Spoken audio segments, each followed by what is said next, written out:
ओम साई राम। श्री साई सच्चरित्र अध्याय 28 भाग 5 बुरहानपुर की महिला। अब हम दूसरी चिड़िया भक्त का वर्णन करेंगे।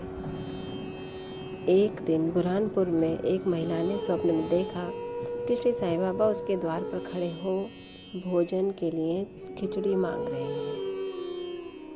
उसने उठकर देखा तो द्वार पर कोई भी न था। फिर भी वो प्रसन्न हुई और उसने यह स्वप्न अपने पति तथा अन्य लोगों को सुनाया। उसका पति डाक विभाग में नौकरी करता था। वे दोनों ही बड़े धार्मिक थे। जब उसका स्थानांतरण अकोला महाराष्ट्र को हुआ तो दोनों ने शिरडी जाने का भी निश्चय किया और एक शुभ दिन उन्होंने शिरडी को प्रस्थान कर दिया। मार्ग में गोमती तीर्थ होकर वे शिरडी पहुंचे और वहां 2 माह तक ठहरे। प्रतिदिन वे मस्जिद जाते और बाबा का पूजन कर आनंद से अपना समय व्यतीत करते थे। यद्यपि दंपति खिचड़ी का नैवेद्य भेंट करने को ही आए थे, परंतु किसी कारणवश उन्हें 14 दिनों तक ऐसा संयोग प्राप्त न हो सका। उनकी स्त्री इस कार्य में अब अधिक विलंब न करना चाहती थी। इसलिए जब 15वें दिन दोपहर के समय वो खिचड़ी लेकर मस्जिद में पहुंची तो उसने देखा कि बाबा अन्य लोगों के साथ भोजन करने बैठ चुके हैं। पर्दा गिर चुका था, जिसके पश्चात किसी का भी साहस न था कि वो भीतर प्रवेश कर सके, परंतु वो एक क्षण भी प्रतीक्षा न कर सकी और हाथ से पर्दा हटाकर भीतर चली आई।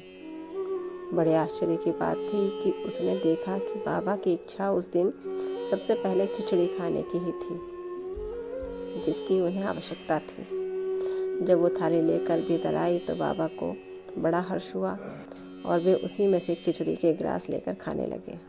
बाबा की ऐसी उत्सुकता देख प्रत्येक को बड़ा आश्चर्य हुआ और जिन्होंने ये खिचड़ी की वार्ता सुनी उन्हें भक्तों के प्रति बाबा का असाधारण स्नेह देख बड़ी प्रसन्नता हुई। ओम साई राम। अर्थात हम भक्तों की जो भी इच्छा होती है बाबा को समर्पण करने की, बाबा उसके ग्रहण करते हैं, बल्कि उनका तो सबसे पहले हमारे खुशी खुशी दिए हुए भोग को ही ग्रहण करने की इच्छा होती है।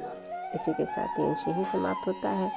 कल अगला अंश 6 में मेघा का निर्माण का अध्ययन होगा। तब तक ओम साई राम। बाबा आप सब पर कृपा रखें, आपको आशीर्वाद दें और कष्टों से दूर रखें। ओम साई राम।